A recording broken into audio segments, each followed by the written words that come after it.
Hello, I'd like to deposit this to checking. Fate is a fickle master. What? The future is uncertain. Okay, and what's my account balance? The horizon is cloudy. I see a long, treacherous voyage filled with great peril. Look, can I just get a deposit slip or something? A fortune bank teller. Surprising. What's not surprising? How much you could save by switching to Geico. I see a yellow-eyed serpent and a low APR. Geico. 15 minutes could save you 15% or more.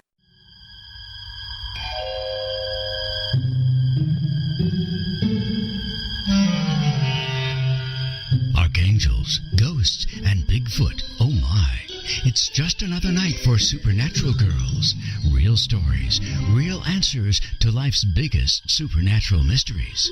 And now for another exciting interview with paranormal experts from this world and others.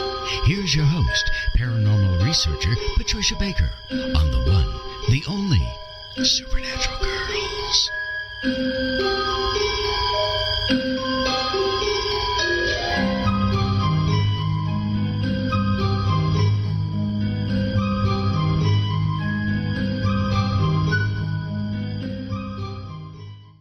Welcome, everyone, to another exciting episode in 2018. Can you believe it? We are here with the first show of the year. It's a very exciting show. I'm your host, Patricia Baker. I am here with my co-host, the beautiful Patricia Kirkman, PK, all the way from sunny Tucson. Don't tell me what the temperature is there. I may just die. No, it's okay. It's a little cool right now. It's like 71, 72. Oh, my God. Okay. But no sunshine. Not much sunshine. Oh, gee, that's a shame. Makes a difference. My heart breaks for you in Tucson. We've been freezing to death here. We really have. Poor it's been babies. Terrible.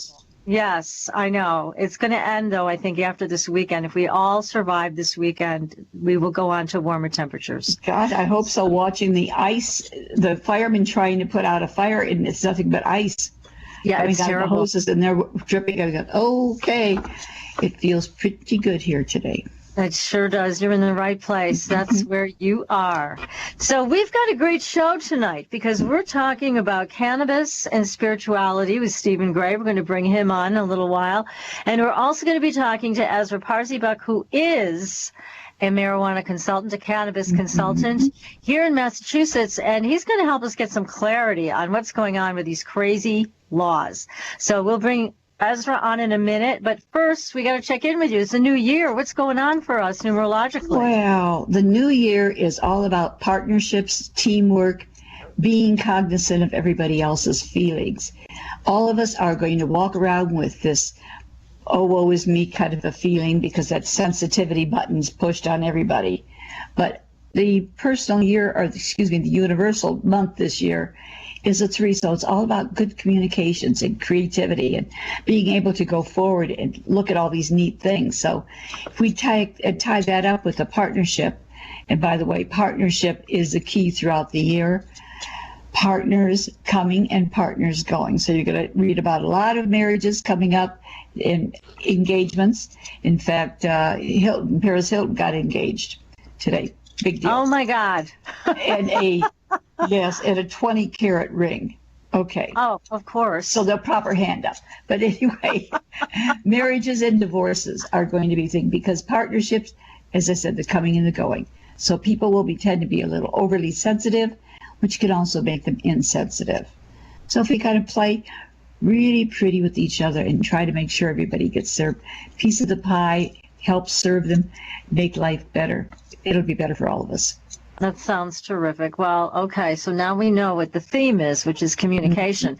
Now, we've got a lot of really good paranormal stories on our Facebook page, so be sure to visit us there at Supernatural Girls with a Z. Give us a like, follow us. You'll be sure to be in touch with all the things that we've got coming up. As you know, PK, I got an inside call today from Yes, one of my you did. people about the UFO stuff. Now, we're not going to talk about it right now, but we are going to talk about it next week. So be sure to, again, keep tuning into our Facebook page. Go to our website, supernaturalgirls.com, to sign up for our newsletter, The Fringe Files. We're going to have lots of new information coming out. Also about how to form your own spirit team. We have got the best stuff coming up, always the best guests on our show, and of course, the best audience. So we're going to jump right in tonight. We are just jumping in, and we're going to introduce you to Ezra Parzibuck. Again, he is a cannabis consultant here in Massachusetts. Ezra, welcome to the show. Hi, Patricia. And Patricia, thanks for having me. Great to have you here. Great. Lucky to have you this evening to dispel some of this confusion so many of us are going through. It's a mess. Now, I know we were talking off the air, PK and I, and all of you, about the fact that it has become legal for recreational use in Massachusetts. It's been legal for medical use now for what, 2 years? Has it been? Since 2012. 2012? Yes. Wow. I'll be darned. Though, but there were no dispensaries. So right. We didn't have created a dispensaries for the third year after legalization. It was a very, very slow rollout, and it still is. In fact, there should be 35 full open dispensaries, one for each county, and I believe there's only 12 that have gotten open. So it's just been a very slow process. It seems that way, and it seems like the regulations are very, very strict, and also that people don't know what really is going on with the recreational aspect that became legal this year. So we were hoping you could enlighten our audience, because we've had a lot of questions from people and wanted to know when we were going to have you back to talk about this very subject. So if you can, enlighten us as best you can with what's happening. I'll see what I can do. So yes, the medical law, so medical marijuana passed in 2012, a lot more strict. You had to be a patient, you had to get registered by a doctor, and it was partly why the recreational law passed is because the rollout was so slow, and it was rolled out by the Department of Public Health, which for decades has been anti-marijuana. So they didn't really have much incentive to just make it roll out as fast as they could. And the code was very stringent. Now, as far as recreational, they've put in a timeline so that this doesn't happen. So they are actually moving forward a little faster, even though we passed it last year, and so when is it going to happen? It's not like January 1st hit 2 days ago and we think, okay, great, we'll just go to a shop and buy. Excuse me. But the way it works is that the regulations will be presented by March 1st, so that everyone knows all the hoops they have to jump through in order to open a shop, open a cafe, start their own cultivation site, start a delivery service. There's all kinds of possible businesses that can be created. Then on April 1st, they'll be accepting applications for these businesses. And I believe there's 5 classes of business. So there's the cafe, the cultivation, the retail, so those are the 3 main ones. And then there's sort of different subcategories, like, are you a micro business? Are you going to be a big business? Are you more ancillary? So there's a lot of opportunities for investors and business people here, which is interesting. But what about just the average person? I mean, they don't know what's legal and what isn't. And as we discussed before, some people, at least in Connecticut, are being arrested even though they shouldn't be getting arrested. That's right. It's a very bizarre legal area that's actually going to go forward for possible years. So right now, if you're over 21 in the state of Massachusetts, you can possess cannabis up to 1 ounce. Actually, it might be 2 ounces now. If you're a medical patient, you can possess 10 ounces. You can grow it in your home. You can grow up to 12 plants per household.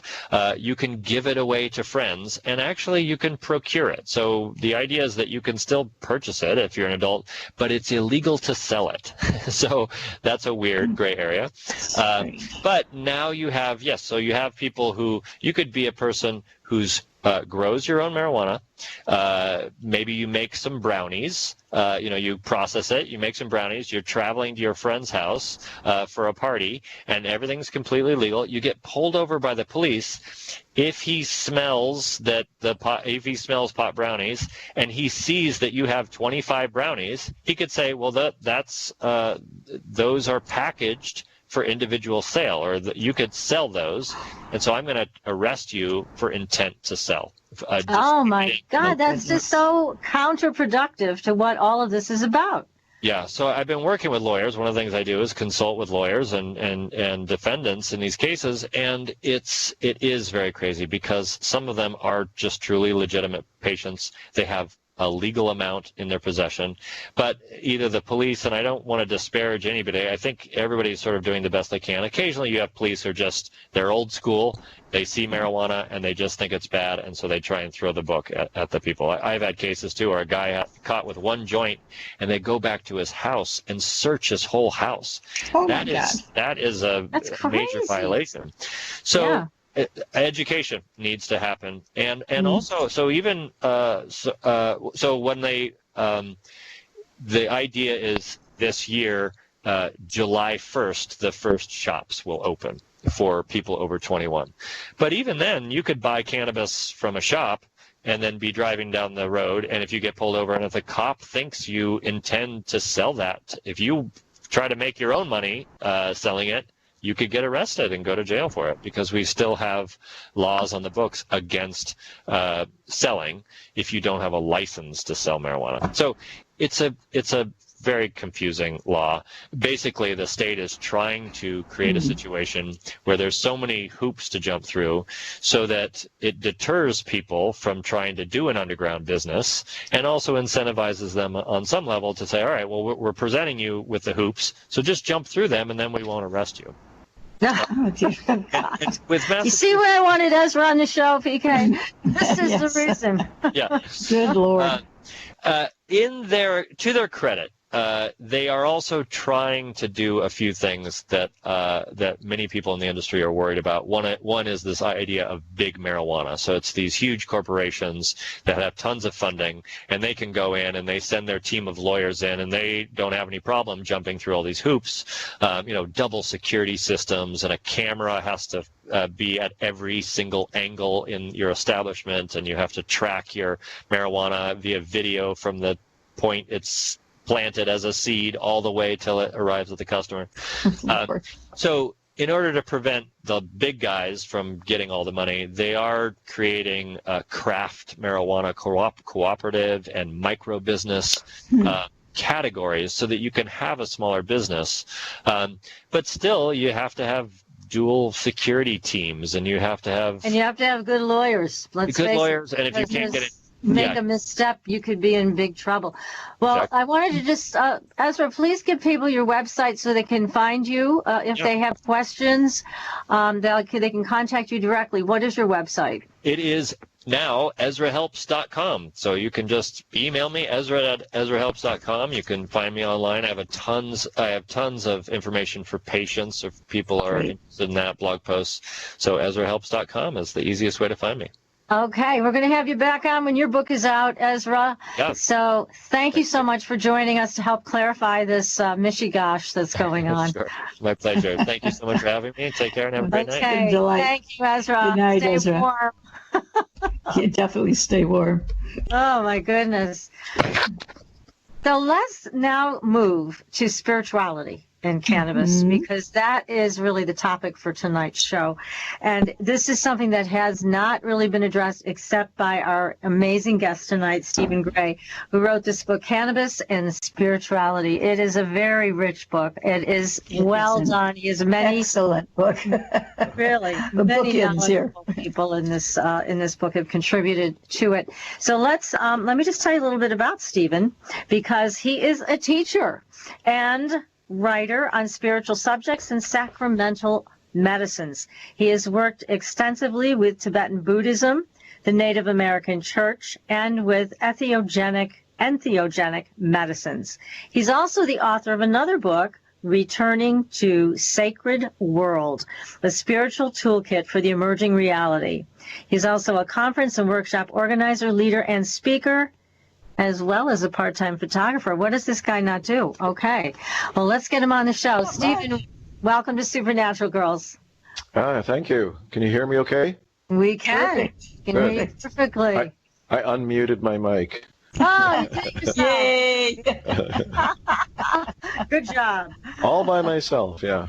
Amazing. So tell us a little bit about how you got into the spiritual side of working with cannabis. What attracted you to this topic? Okay, well, I guess I have to go right back to the late 1960s for that, because I'll try to keep this short. It's not my nature to do that, but the shortest version I can make it is that there was an explosion of interest in both spirituality and psychedelics in the late 1960s in North America and other places, and cannabis was sort of dragged along into that in a way. A whole new generation of people, this baby boom generation demographic, suddenly out of nowhere, more or less, started to smoke cannabis as well. And so I was interested in all of that. I was interested in the spiritual side of it. Much of the spirituality was focused toward Asia, such as Buddhism and Hinduism, for example. And the use of psychedelics, LSD being the main one at that time, but certainly not the only one, was associated with that spirituality for a lot of people. Certainly not for everybody, but I became very interested in that, and began to see that there was a whole other dimension to life that far exceeded what most people had experienced or even heard about, that could be opened up potentially through the use of psychedelics. And then what happened was there was I guess you'd call it a meme going around in what we called the counterculture at the time. This group of people now often referred to as hippies, which was okay. You've had an opening of some kind or another, and now what are you going to do with it? You can't just take LSD for the rest of your life every day, unless your name is Timothy Leary, but that's another story. Didn't necessarily help in that regard. Anyway, more seriously, the idea or the meme that came along at that time was you need a daily path of some kind or another. So I got involved with that. For me, that became Tibetan Buddhism. That went on for quite a while until Terence McKenna. Do you guys know who Terence McKenna is? So tell us who Terence McKenna is. Okay, well, he could have a whole interview in a whole hour just to talk about him. But he was the number one philosopher spokesperson for psychedelics starting in about the 1980s, and influenced a lot of people. He passed away, I think, in 2000, but you can find his YouTube videos all over the place. Very interesting guy, and he had gone to South America and discovered that people had been using substances like ayahuasca for thousands of years, but never recreationally, or, maybe there was the odd rogue, but basically they always used them either ceremonially or for healing purposes. That's what a shaman is, a healer. And so he kind of put those two together for me, because the Tibetan Buddhist community that I was involved with didn't have anything to do with psychedelics and didn't encourage them. But I always remembered there was this spiritual potential with those substances. So that's how I got back into it again. And then that led to me eventually becoming connected to a conference up here that I've been co-organizing for 7 years called the Spirit Plant Medicine Conference. And like I said, I'm trying to keep it short, but it doesn't usually work. A long journey with this, it sounds like, which is good. I'm leading up to the sort of the key moment, so to speak, the climax of the story which was waiting to hear it. Yes. One of the people that we had at the conference is Kathleen Harrison, who's a remarkable person. She was actually married to this Terence McKenna for 15 years, but she's a world-class ethnobotanist, teacher, and a great elder spokesperson for the psychedelics.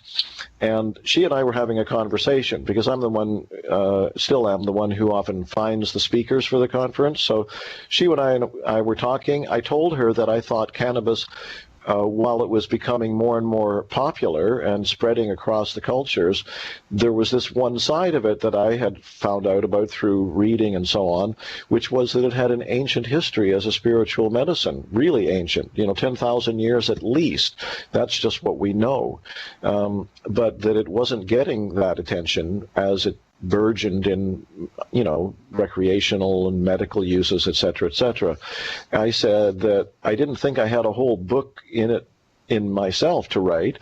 And she said to me, well, if you put that together as a project, I would promise to contribute a chapter to it. And she's a very wise person and a beautiful writer, and that was the trigger for me. That was 5 years ago. So then I ended up gathering a total, counting me, of 18 contributors to the book. And to answer a question that you haven't specifically asked yet, the mission of the book is to redress that issue, that cannabis, when used carefully, when used wisely, respectfully, responsibly, with knowledge about how to use it, because we consider it an advanced spiritual medicine, not, it's not like you just take a pill and, the world opens up necessarily. There are ways to use it, and so that's what the purpose of the book is. Well, we need this. Fabulous. It's so necessary, I think, with everybody having this to deal with from the legal side, the medical side, the recreational side. This has been the missing piece. Now, here's an interesting question from our chat room for you, Graham. This gentleman says, why did indigenous tribes even consider to use these drugs as part of their ceremonies? Like, how did they know to use it? Oh, well, gee, that's a tough question. I think ethnobotanists would be able to answer that one pretty well oftentimes. My understanding, and I think this is, close enough to the truth to be useful, is that before we had grocery stores, which was for most of our history until extremely recently, you needed to know the uses of every plant in your neighborhood. You needed to know if it could be used for a building material, if it could be used for clothing, for medicine, to eat it, and they weren't necessarily looking for plants that would have a spiritual opening potential, but if they ate those plants, such as mushrooms or different things like that, they would certainly find out. And cannabis certainly sits into that category because it's been around for, well, the family from which it comes has been around for at least 30 million years on the planet. Wow, incredible. And so, if you're in China, where they think it may have originated from, northeastern China perhaps, and you see this plant around, you're going to find out that what you can do with it. And if you were to make it into a tea or, something like that, you'd certainly find out what it can do, right? So that's one part of the answer. The other sort of grossly oversimplified version of the answer to your question about, or that person's question about, why would indigenous people, use these plants is it's really difficult to answer, and I don't think anyone now would know for sure. But it seems to me, I've read a fair amount of anthropological literature and so on, that most peoples there was a, I don't know how to put this exactly, really simply, the wall, so to speak, between the spirit world and the material world was pretty thin for a lot of cultures, a lot of communities throughout history. And so even without the use of medicinal plants or whatever, people were often in contact with spirits, of one kind or another, whether you want to call that God or guardian angels, or in some cases even demonic energies even, So when people found out that they could open those doors wider with the use of certain specific plants, they would do that. Here's perhaps a summing up of that answer. I think I actually quoted this fellow in my first book, who was a shaman from Peru, and he was at a conference, and he said, we don't have a problem with Western science in one sense, like we appreciate the things that Western science has learned about medical issues, but it's only half of the answer. The other half is spirit. that when you use a plant for medicinal purposes or any purposes, healing purposes, you ideally, and this is what I think indigenous people would say all over the world, you connect with the spirit of that plant, so that you bring that in. And ayahuasca, Exactly. you mentioned Yes. ayahuasca before we started the conversation on air here. The well-trained ayahuasqueros, the shamans or whatever you want to call them, they know that they're going to be calling on the spirit or spirits to help with the work that they're doing. That's what those icaros are about, for example. I've been told by a shaman in South America, an ayahuasca shaman, that the songs are actual beings, in a sense, that you learn those songs by contacting spirit, and they teach them to you, and then when you're doing your work in the ceremony, a song will come in and, in a sense, say, I'm the song for this situation now, right? And they have immense power that way. So I'm getting perhaps a little off the cannabis topic here, but no, but that's okay, because I think what you're addressing is what our audience wants to hear, which is how do you connect with the plant spirit? How do you connect, with this medicine for the soul, basically? And then this, where does it take you next? I mean, this is a very fascinating topic for everybody in our audience tonight. Now, here's another question. This is from Bluebird, who wants to know, I'd like to know if any of these plants are protected by local governments in certain parts of the world. Well, we're definitely getting beyond just the cannabis issue here. So maybe I'll just briefly say that I think that within maybe 20 years or so, cannabis is going to be legal in a great number of jurisdictions. Right now, Uruguay has made it legal for their own citizens. Portugal has decriminalized all psychedelics, all drugs, essentially. Europe is in various stages of moving toward this. Canada is about to have across-the-board federally approved legalization for all uses of marijuana for adults. The United States, as I'm sure most of your listeners know, has at least 6 states with recreational legal marijuana, and 30, I believe it is, with medical marijuana legalized.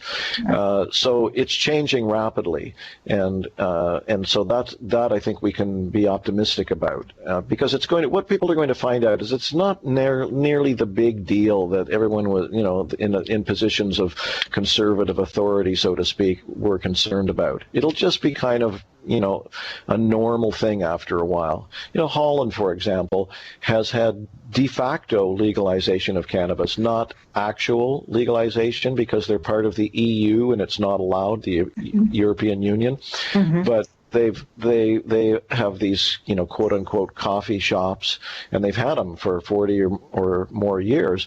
And so it's not stigmatized there, essentially, and it's easily accessible. And the percentage of the population that uses cannabis is significantly lower than it has been all of these years in Canada and the United States, where it's been illegal, right? So my take on that is that once the novelty is past, once the stigma is out of the way, and it's been around for a while, it'll kind of things will settle down, laws will relax a little more, people will be able to decide for themselves, and a lot of people will just go, well, okay, it's not the plant for me. I'm not interested, So that's cannabis. Psilocybin mushrooms, except for, again, places like Portugal where they've decriminalized all drugs, I don't believe I know of any jurisdictions where that is legal now. Ayahuasca is a really interesting one because there are churches that stem from Brazil. There are at least 3 of them. The best known is called the Santo Daime religion, and they have many, many adherents, and they've been spreading around the world, and they've been gaining levels of legal recognition. They won a Supreme Court decision in Oregon, for example, where a very particular church has been given permission to legally have their ceremonies with ayahuasca. They call it the daime. They call the medicine the daime. And there's moves toward that in Canada. There, I don't specifically know, but there are jurisdictions in Europe, I think, that are kind of close to that at this point.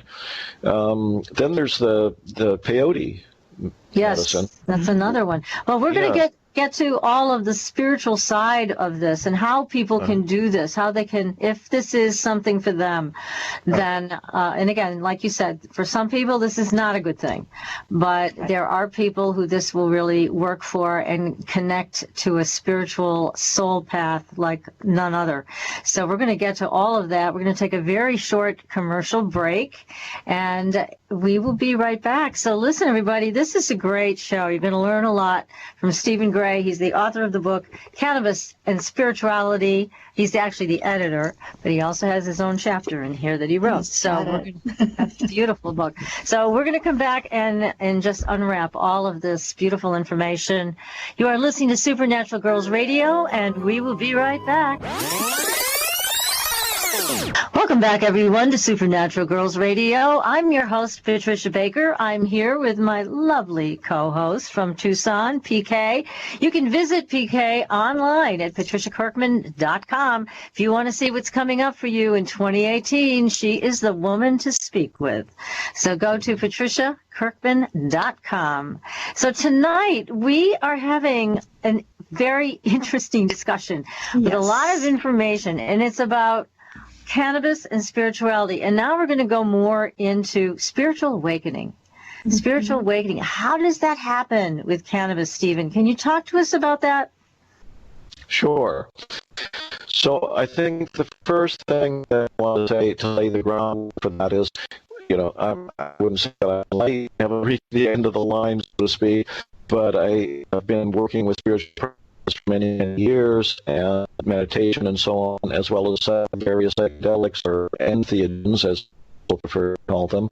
And I've certainly read a lot as well. My sense of what spiritual awakening is that there is an unconditioned reality that has nothing to do with belief about what is true or not true, or real or not real, or good or bad. Stephen, we're having a little bit of trouble. Stephen, if you could just hang on for a second. We're having a little problem technically. I don't know if your internet connection is overloaded, but let's see if we can maybe start over, because you broke up through that explanation of spiritual awakening. So let's try this again and see if we can hear what you had to say. Sure. Yeah. Okay. So I felt like that I should start with my understanding of what spiritual awakening is. And that comes from a lot of study and practice. And my understanding is that there is something that you could call unconditioned or unconditional reality, that every human being is capable of, in a sense, falling into or relaxing into. It's not something that you create, in a sense. It's something that you remove obstacles to. And that's what the word Buddha actually means. Buddha means awake. And the Buddhist teachings say that everybody has Buddha nature. Okay, so that's the kind of the ground, and the reason that people are not what you might call awake or enlightened is because we create a whole bunch of obstacles for ourselves through the stories that we tell ourselves, the beliefs and concepts that we ship on from the people around us as we're growing up, and develop into our own narrative about who we are, what's real, what's not real, and so on, right? What's true, untrue. Yes, that happens to each of us, right? Yeah, but that's what you might call a fictional. That's the Buddhist teachings call it an illusion of the separate self that's disconnected from from everything. That's what they mean when they talk about oneness. That when you are able to let go, surrender, release these boundaries and walls and bonds that we kind of place around ourselves, then you start to discover that you actually are more, you gradually usually discover that you're connected to everything in that sense, and that at the root of that is an unconditioned, unambiguous sense of peace. That's what the word peace actually means, is that you can just settle down into this place that's real. And it Buddhist teachings also say that enlightenment, a synonym for that is awakened heart. So your heart wakes up with that too, and you develop unconditional compassion or unconditioned compassion. So with that as a kind of a ground, the question is then, well, how can cannabis help with that, right? So Yes. The starting point is to describe it as an amplifier, what you might call a non-specific amplifier. So you might say it's a gift of amplified, sharper, vaster energy, in a sense, that if you do it well, and we can talk about that, I think we should talk about that as we go forward here. Yes, absolutely. Yeah, if you use it properly, if you understand the principle of what you're doing, that can deepen and expand whatever your intention is. So that's another issue that we should probably talk about as we go along too, is that if your intention is either unconscious or consciously just to escape, cannabis can amplify that kind of intention as well. However, if your intention is to wake up, to heal, then it can open you up in that way. It can deepen your experience. So I think an important thing to point out, well, for those who are interested at least, is how that works biochemically. It's referred to as the pharmacokinetics. Pharmacokinetics means the action of a drug or substance as it enters the body, how it's processed in the body, and how it leaves the body. So one of the chapters in the book is by Joan Bellow, who has a very interesting description of how that works. And she says that when you first smoke it or vaporize it, edible oral ingestion being a different case altogether, because it can take up to 2 hours to reach full effects when you take it orally. But if you smoke or vaporize cannabis, the effects are, to all intents and purposes, immediate, within seconds or a minute or two or whatever. And so when you do that, your heart speeds up somewhat. There's an increase in heart rate that's well known and well recorded, and a subsequent pumping of fresh, rich, freshly oxygenated blood throughout the organism, and a concomitant relaxing of the skeletal or oppositional muscles. That's Joan Bellow's phrase for it, skeletal oppositional muscles. So the whole organism becomes more highly charged. If you're paying attention to it, as everybody who has ever been around cannabis, either for themselves or other people, knows, you can distract yourself and you can just busy your mind. You can have things going on all the time. But if you more or less kind of sit down, shut up, and pay attention, which is a phrase from Terence McKenna, who I mentioned earlier, then you can see that it can potentially, it has a lot to do with getting out of your head. Right? So if you can, and this is a basic spiritual principle anyway, Buddhism and other traditions talk about getting out of your own way, letting go of this narrative that I mentioned a few moments ago of thoughts constantly coming through. In fact, Buddhist teachings say that our thoughts are the primary kind of strategy or tactic that we use to create and preserve this fortress, this wall that we create around ourselves, so that we can maintain this seemingly comforting illusion of this separate self. So cannabis can help dissolve that. The heart wall. The walls, the hardness, the bonds, etc., etc. But again, it needs to be channeled that way. So if you understand or accept this principle of the non-specific amplifier, then the next question for me is, how do you apply that? So I mentioned the sit down, shut up, and pay attention idea. That's essentially that's a synonym for meditating, really. And when I say meditating, I don't mean contemplating. I mean what Buddhist teachings and others would refer to as meditation, which is the simplest version is you just sit. You try to sit up straight so that your energy moves easily, what some people might call the Kundalini energy or whatever. And right. You're not going to tire as fast as you would if you're slouching over or whatever, and you just pay attention. So in the way meditation was taught to me, you use the breath as the anchor back into reality, because it's part of the autonomic nervous system. You don't think about your breath most of the time, right? And Right. so if you pay attention to it in a light way, not over hyper focus, but just it brings you back into the full presence of this moment. And then inevitably thoughts come up. You're off in Never Never Land or whatever, thinking about tomorrow, yesterday, or whatever. And then when you recognize that, you just kind of let it go and come back to being present.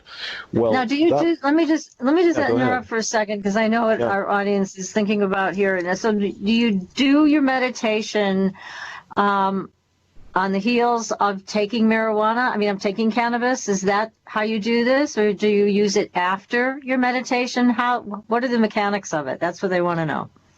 Well, one answer to that question is that it's, as is said a few times in the book, it's the people's plant.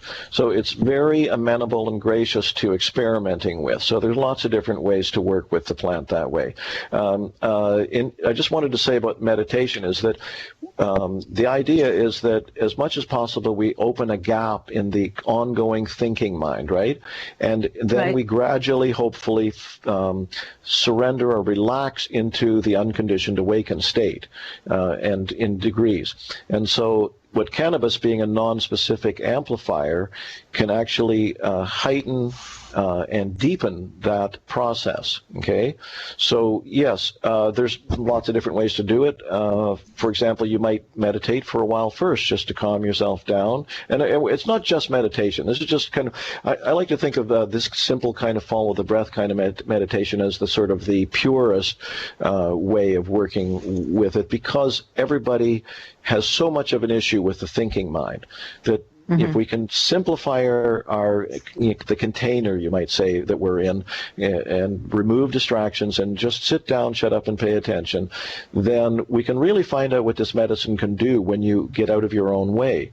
So you might meditate for a while first. You might do some other calming practices, yoga, tai chi, whatever. That's one way you could do it.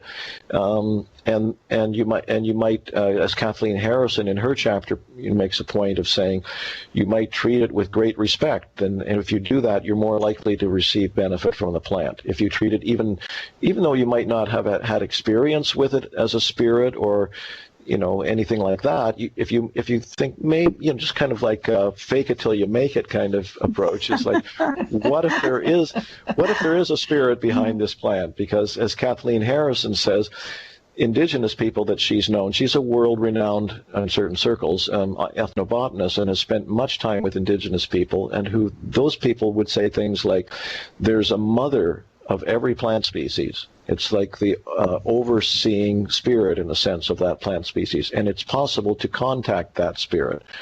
And if we had time, I could tell you some stories about people who say they have contacted the spirit of cannabis in that regard. And can you give us one of those stories? What is that like? I mean, when they have that experience of reaching out that way and they actually make contact.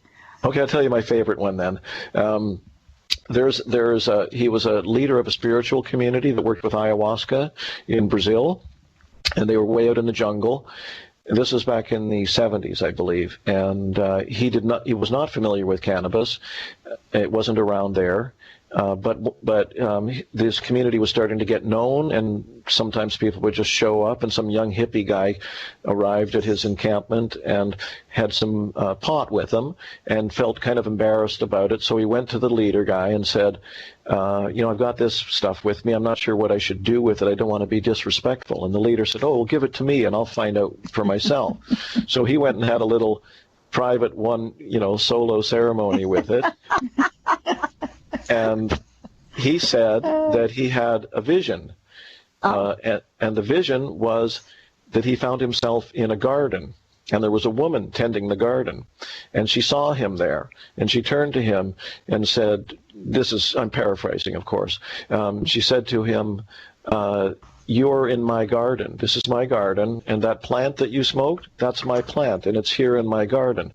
And if you choose to, in your position of responsibility, what you could do is help people understand that this is actually a spiritual medicine, and that a lot of people don't understand that and misuse it, and it actually can be harmful in their lives if they misuse it. So it needs to be returned to its proper role, which is as a sacred medicine that belongs to the spirit in a sense.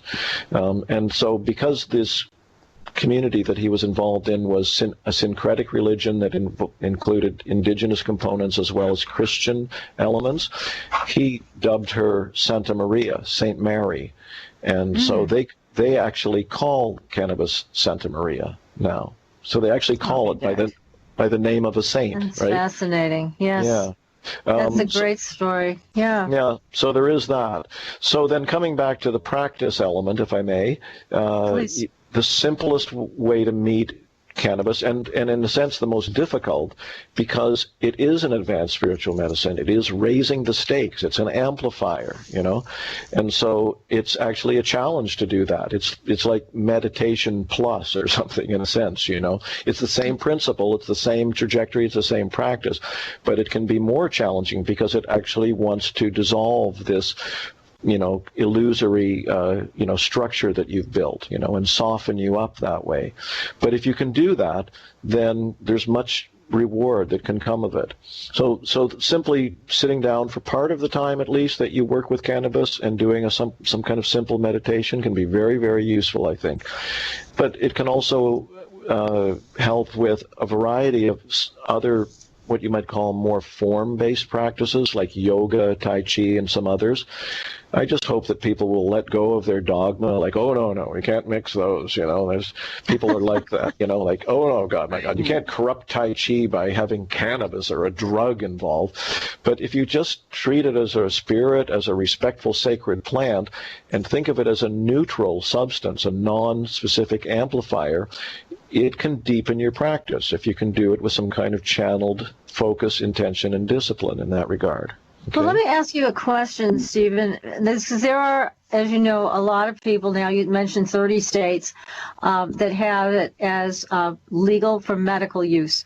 Now, what I'm thinking is there's absolutely no reason why people who are using it to alleviate pain or seizures or whatever the issue is that they're using this for, they can also incorporate this spiritual element to their use. So they can also, if they so choose, take it beyond the medical use into when they're administering it in whatever form. They can also set their intent. They can also be open to this spiritual awakening, right? Of course, yeah. I think an important point about that, and it's a difficult one, because if you're using cannabis for medicinal reasons, you may have to be using it not just daily, but several times a day. So, nobody should be, chastised or questioned about that kind of use. However, what a number of the contributors to the book all feel or believe from their experience is that if you can use it less frequently, it's going to likely be more effective as a spiritual medicine in terms of being able to go deeper with it, because there's a tolerance effect that most people experience when you use it daily, and and so the sharpness and the depth of it can be missing in that way. It's a bit tricky, in that regard, because I know people personally who are not using it for what you might narrowly define as medicinal use, but do it every day. And I can't say that there's some, as I say, personal friends that use it that way, and they're very effective in their lives. They're not slouches. They're not, falling into the couch, eating pizza, drinking beer, and watching television. They're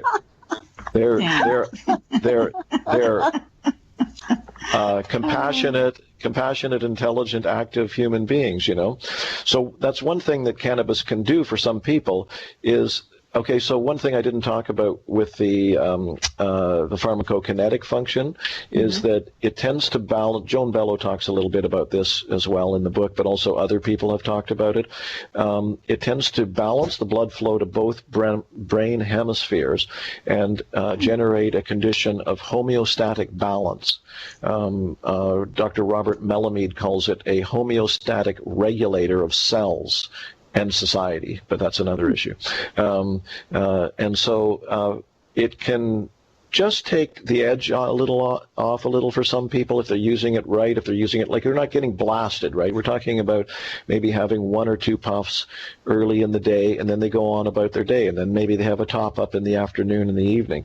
I'm leery about I don't want to encourage people to do that in general because it's so easy to become dependent, what people would call addicted to this plant, because it's so seductive, and that's part of the kind of like almost what do you call it? Almost like a catch-22 that you might have these beautiful experiences with it. I have frequent beautiful experiences with this plant, and who wouldn't want to go back to a beautiful experience? It enhances your appreciation of many things: music, the munchies, food, and Right. Visual acuity is enhanced. You look at a painting and you go, wow, I never saw the things in that painting that I'm seeing right now. It can induce great levels of appreciation, and that's why I wanted to mention the biochemical function, because you could say that the chemical reason for that is that it opens up these channels. It sends a fresh oxygenated blood throughout the system, right? So Yes, it is very rejuvenative. possible. Yeah, but it's very possible to be seduced by that and want to keep going back to it all the time. And that can have not only diminishing returns, but it can also lead to a pattern of what you might call addiction or dependence. And that's not necessarily healthy. Again, I just want to say, though, that some people are able to manage that in a healthy way on a daily basis, and it just kind of settles them down into a groove, and so that's up to individuals. It's the people's plant. I just think people should be aware that it's very easy to get seduced, especially it seems younger people and adolescents and early adults oftentimes can get seduced into using it that way. Kathleen Harrison, I really recommend people looking at her chapter in the book because she's very clear on that. She's got about a page and a half in her chapter where she talks about how some people don't want to come back out of that space into what she called the daylight world of responsibility and relationship, and they become more wedded to the plant than they are wedded to their relationships in their life. That can be a problem, and it can be a chronic problem. Some people, you probably know yourself, have fallen into that pattern for decades. Sure, even, right? and people have done it with alcohol, where alcohol becomes bigger than them. So, with any type of drug like cannabis, and that can become bigger than them. And so it doesn't have a reasonable space in their lives. It becomes just an overwhelming issue rather than it has its own space. So, this is a wonderful explanation of how to go about this, of how to work with this responsibly. If you do know that you have addiction problems, this may not be for you. So you have to know something about yourself when it comes to substances. Right. And you have to be willing to say, no, this isn't for me, and that's it, if that is the truth. So you've got to find that truth about yourself first before you take any steps towards this, whether it's legal or not. I mean, you still have to know yourself well enough to do this responsibly. And you did say that, except we're going to take the medical stuff and put it aside, and just say, if you're doing this for spiritual purposes, the recommendation is not to do this every day, right? Yeah, again, without being hard and fast about it, because if I ask my friend that I was referring to one person in particular a few moments ago, the way she uses it daily, she would probably disagree with me because she gets a lot done. She's an open-hearted person. I'm not aware, I could be naive in certain situations, but I'm not aware of any downsides for her using it that way. And again, but I want to be careful about that with your listeners because that's not necessarily the case for everybody by any means. This is a person who's very active in life. She's holding down 3 jobs. She's one of the co-organizers of our conference. She's a cannabis ceremony leader, and she also leads cacao ceremonies, and she does private work with people using other psychedelics. She's what you might call a fairly well-processed human being, and she knows how to use her medicines and channel them. So that's something, again, another way of talking about effective, skillful use of cannabis is to talk about channeling that amplified energy. Right, with proper intent and everything else. So we're going to get back to talking about more of this. We've got more questions from our chat room participants. Thank you so much, guys and gals, for sending those over. We're going to try to get to them in the next segment. And in the meantime, we're going to take a short commercial break, and we will be right back. This is Supernatural Girls Radio. Welcome back, everyone, to Supernatural Girls Radio. I'm your host, Patricia Baker, here on January 3rd, 2018. I'm here with my co-host, Patricia Kirkman, PK, all the way from sunny Tucson, and we are so jealous because it's in the 70s there, while we are in single digits in New England. But anyways, we are talking to a great guest tonight, Stephen Gray. He is the author of a new book, Cannabis and Spirituality. And we're learning, all about how to work with this plant, this sacred plant, this sacrament, to reach enlightenment, to take away the matrix that we've been hooked into for however many years, and finally get some freedom here. So here's a question that came up for you, Stephen, and it's from Rohan Lewis, who's asking, hello, Stephen, can you please explain what parts of the brain these hallucinogens are opening up to connect us to a spiritual connection? Okay, well, I need to start with a disclaimer that I'm not a scientist, and I've only made a cursory or casual study of that per se. First of all, with cannabis, we have something in our bodies called the endocannabinoid system, endo meaning interior or something like that, okay? It's extensive. Some researchers have said it's the most prevalent receptor system in the human organism. Cannabis itself is an exogenous or exocannabis or cannabinoid, so it's taken into the body and it meets these ready receptors, right? So our system is very simpatico with cannabis. These ready receptors are all over in the brain, in the nervous system, and so on and so on. There's no toxicity to this plant. There's a term called LD50. Lethal dose 50. It's a medical term, and it means the dosage at which 50% of the people taking that particular drug will die, right? Alcohol has a very definite LD50 of somewhere around 32 ounces in a certain period of time.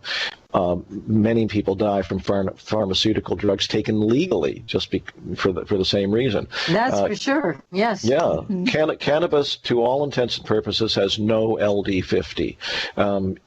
It was pretty much functionally or practically impossible to do that kind of harm to yourself. As the great country singer Willie Nelson once said, that I'm paraphrasing, the only way you could ever die from cannabis is if a heavy bale of it fell off a truck and crushed you. So it's an extremely safe plant that is very simpatico with the human organism in that regard. Okay.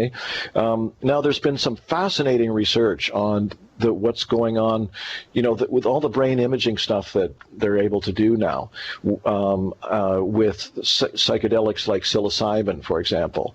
And I find that stuff really exciting. One of the presenters at our conference a couple of years ago was a scientist who's working in that area, neuroscience. She's a neuroscientist, and she threw up pictures on the screen on her PowerPoint of the brain with colored lines showing the connections between different parts of the brain, and she'd have like one image, of the quote normal or sober brain, and beside it is the same brain under the influence of psilocybin, and there are all these connections happening to different parts of the brain that weren't there before.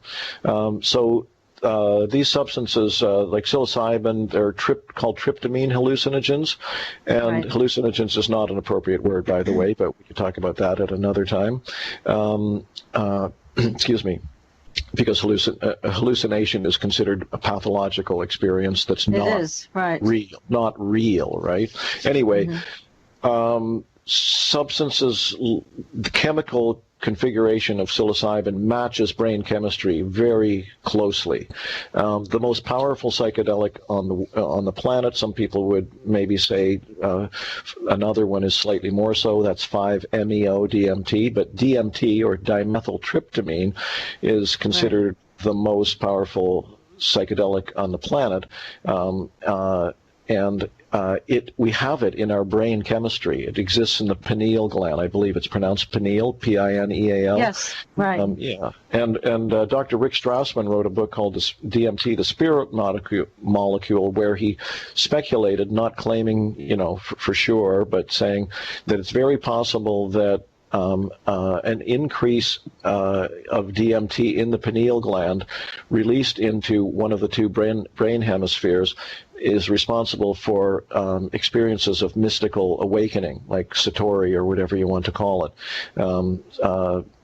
So these substances like psilocybin mushrooms, ayahuasca, peyote, they're very simpatico with brain chemistry. They don't leave you, like, for example, datura is not in that category. Datura can leave you rubber-kneed for days on end. I've been told, goodness. Oh, yeah. And many pharmaceutical drugs are not really, in that sense, simpatico with brain chemistry in that natural way. So in terms of this person's question, these plants are not really that foreign to our brains, I would say, overall. They're safe. It's rare that there would ever be, you'd have to take a boatload of peyote to, you could certainly be throwing up like crazy if you take a lot of it, if you're not used to it. Ayahuasca may have an LD50 at some point, but it's far, far beyond the amount that anyone could handle, emotionally, or whatever you want to call that. Yeah. Yeah, it's all fascinating, and it's so interesting that all of this is coming to the forefront now, as we're moving towards, let's hope, a more enlightened planet.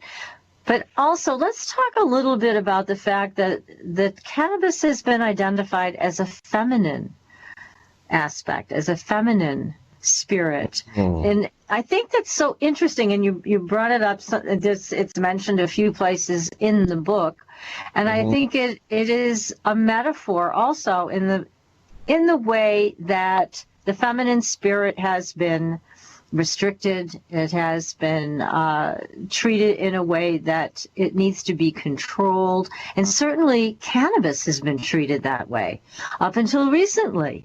In the United States, not in other places. But there is something going on here where now cannabis is becoming more available. You're teaching people how to perceive it as a sacrament, as a spiritual ally, and that's a very different perspective than what we've been taught about cannabis being such a horrible plant, being such a dangerous thing. So we're getting out of that whole mindset. But I just love the fact that this is a feminine spirit ally. I think it's very, very interesting.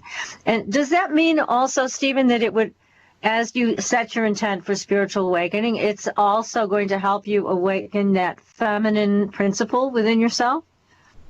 Yeah, I would say so. I just, if I may, just interject real briefly a comment that might be useful for people to understand the concept of drug, because it's such a a bandied about word. I really like the way Terence McKenna talked about that. He said, a drug is anything that promotes unexamined habitual behavior. So that can be just about anything. It can be television, masturbating, workaholism, video game playing, or a substance of any kind. And cannabis can also be used in that way as well.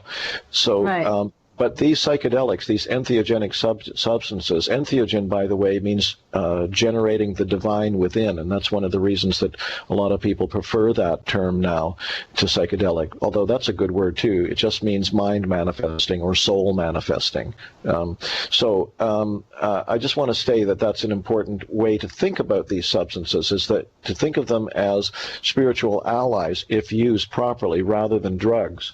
And then and not just cannabis in regard to your question, but I talked earlier in our conversation about the softening effect. It's like, oh boy, how to talk about this briefly. Here's one. This is just a way of looking at things. Okay, you might say that we're all children of God, and that in a sense, we came to this planet with that potential, but that both in our individual lives, but also over the course of history, the species became increasingly cut off from our true unconditioned nature, and more identified with the conditional ego that's always thinking of its own survival and all this kind of thing. So survival becomes the dominant way of dealing with life, and that leads to hierarchies and power fights and all that. So it becomes about power. And men had the power for one reason, because they were bigger and stronger, right? And they weren't tied down by the childbirth element of things in the same way that women were. So for whatever reason, men came to dominate most cultures, but not all, which is an interesting point in itself. There are matrilineal and matriarchal cultures as well. And there are partnership cultures where there's been great respect for women in that regard, and where things just take their natural place. It makes sense that a woman would be around the hearth more because she's the one connected to the children. She can breastfeed them when they're young, et cetera, right? So, but in this power dynamic thing, I mentioned earlier, talking about the nature of spiritual awakening. So the opposite of spiritual awakening, in a sense, is ego, which is this, tight package of survival and the stories that we tell ourselves and all that. And there's a lot to do with power in all that.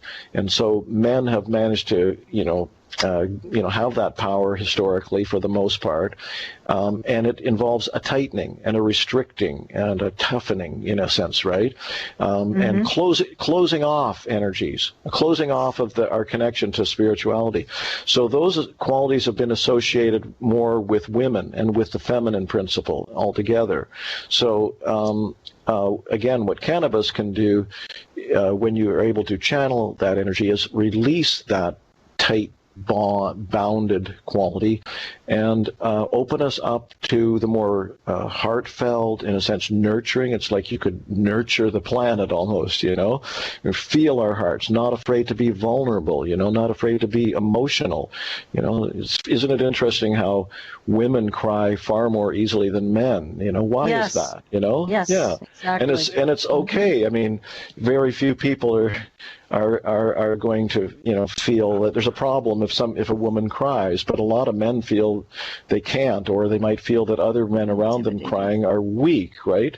That's it. Yes. Yeah. So so the feminizing, I think, aspect is that there have been qualities that are natural to all human beings that have been repressed, and there's been a predominance toward this yang male kind of energies in a sense, right?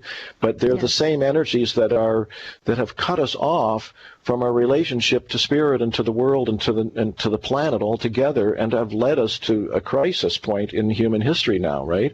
So what needs to happen, arguably, is that there needs to be a rebalancing of the energies of yin and yang, of male and female, and an allowing of that softness, that open-heartedness, that gentleness, that tenderness, that sensitivity, that connectedness, that women often have more than men because they've been allowed to, in a sense. Oh yeah, it's just that's a woman, yeah, you know what I mean? She's going to be weak and emotional. Absolutely. You're going to be weak and emotional as a man. You can face a lot of judgment, self-judgment, and other people's judgment. Absolutely, yeah. So this may give people an opportunity, as you mentioned, to balance both male and female within. And isn't that the big alchemical treatise that we're all facing? And Indeed, yeah. Some may never face it because they'll be stuck in a place of total ego. But the people who are looking for the spiritual awakening can definitely work responsibly with cannabis and have a good outcome. Now, one other thing that you and I talked about before is, because I've heard this complaint, I'm a dream therapist, and people have said, I'm using this for my pain or whatever, but when I do, I cannot remember my dreams. And so you had a good answer for that. Do you remember what you said? I do. Yeah, I remember the conversation. Well, part of it is this, what we talked about earlier in the conversation, this notion of frequency of use being an important issue. Yes. There are other issues that, not to distract you from your question, but that if we have time, and I don't think we have much left now, but maybe that's why we need to do another one in a couple of months. Exactly. We never got into talking about issues like dosage and methods of intake, and those are important issues, and also ceremonial use and a few other things that we didn't get into. But in regard to sorry, I forgot. I lost it for a second. You were talking about going back to your comment about not using it too frequently. If you use it too frequently, you're going to run into this problem possibly. It's the dream. Yes, the dreams question. Sorry. Excuse me. And I haven't taken any cannabis, so I can't blame. I can't blame my short-term. I can't blame my short-term memory loss on that one. So all I know is anecdotal evidence that a lot of people say that when they smoke cannabis daily, they don't dream. So if you're having to use it for medicinal benefit, then you're just going to have to live with that, I guess, for the most part, because you may need to use it daily. Use cannabis daily. If you don't need to use it daily and you would like to understand and practice how to use it as a spiritual ally or spiritual medicine, again, a number of people, such as some of the contributors to the book, say that less frequently is going to be more effective. One of the contributors to the book, Mariano da Silva, is both an ayahuasca shaman and a cannabis shaman or expert on it as a spiritual medicine, and he said that he tries to keep it down to like once a week, leave 5, 6, 7 days between times, and then it's going to be sharper and deeper when you channel that energy, and then you bring some kind of meditative focus into it as much as possible. I would guess that if you are able to limit your frequency of use to sort of every 4, 5, 6 days, 7 days, then you're more likely to have the dreams come back. In our conversation about that, I mentioned this substance that somebody gave me recently. It's happened to be sitting here. I've been using it, actually. Dreams tea. It's called Dreams Tea, and it has damiana, mugwort, blue and pink lotus, passion flower, lavender, and spearmint in it. I've now taken it. Delicious. I've now had a cup of this stuff about an hour before bedtime 4 times. I've only had it for about a week and a half, and 3 of the 4 times I definitely had more powerful, meaningful, livelier, more visual dreams than I've been having in recent years. So maybe there are certain kinds of herbs that people can take that might counteract that effect. I think that's terrific advice. I mean, it's something to definitely explore, don't you think, PK? That would be great. Definitely. And I was also thinking about the fact that you're talking about the sensitivity and how it brings us out with everybody. We are in a universal 2-year which deals with sensitivity. So people involved with the cannabis are taking it. Will they find it they may need less of it this year because the year itself makes them more sensitive? So the intake may be more potent?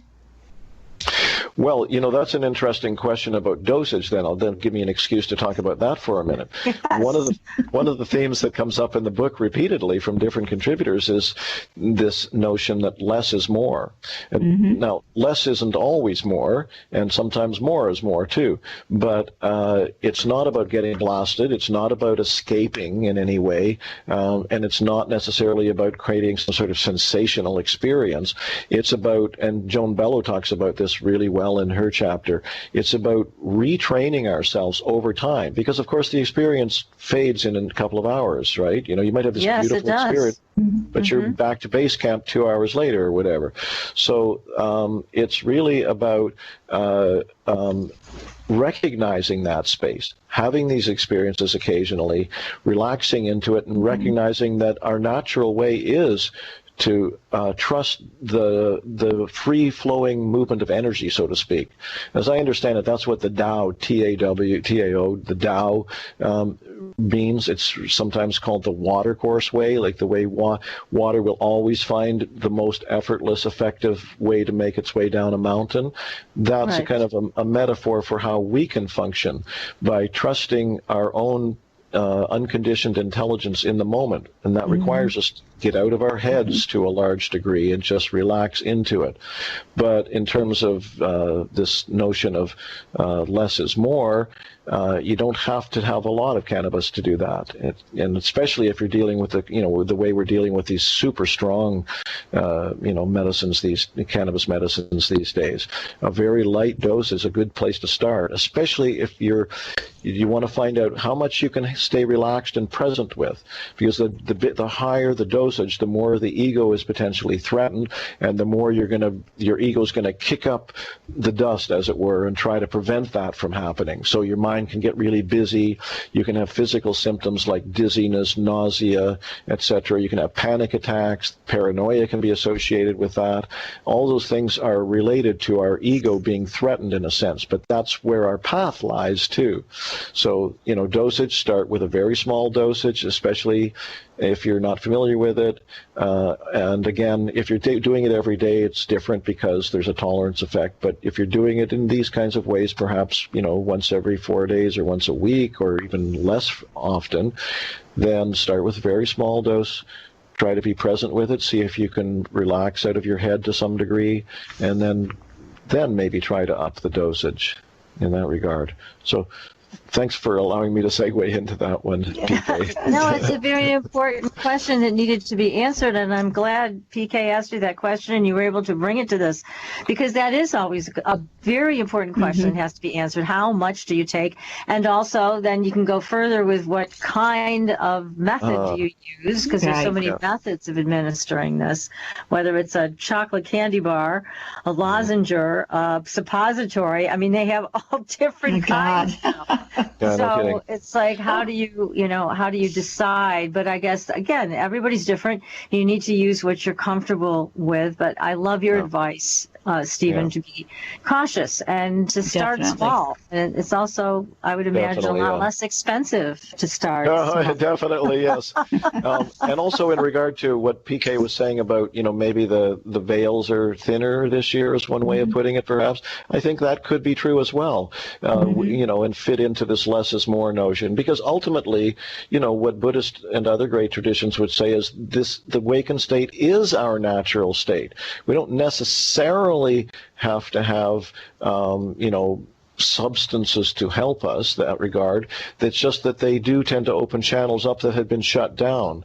But the more you pay attention, in fact, with ayahuasca, the ayahuasqueros, the shamans that have been using this substance for many, many years, say many of them have gotten to the point where they hardly need any of it to have a really powerful experience. And in fact, let me just finish off by saying this: if you there's indigenous people often have this notion that a plant can become medicine for you, and what they mean, as I understand it, is that when you've developed a relationship with that plant, and I think ultimately the spirit of that plant, or what Kat Harrison would call the mother of that plant, then you actually have a relationship with the plant that doesn't necessarily require you to take it, to smoke it or eat it, In the Native American church ceremonies, they sometimes couldn't get the medicine. They have one peyote plant called the chief peyote, and occasionally they would have to just pass it around, and everyone they would have a very powerful experience sometimes. And I can see that we need to quit now, right? Yeah, unfortunately we do. But Stephen, we're going to have you back, because again, you have so much great information for everybody. A wonderful book that everybody should definitely get on Amazon.com or your local bookstore, Cannabis and Spirituality. And that is by Stephen Gray, who's been a wonderful guest tonight. Next week, we're back to aliens. And what are they doing? They are stealing souls. We're going to be talking with someone from the UK who has all the scoop on this. So until then, everybody, we'll see you on the Blue Highway. Good night. Good night.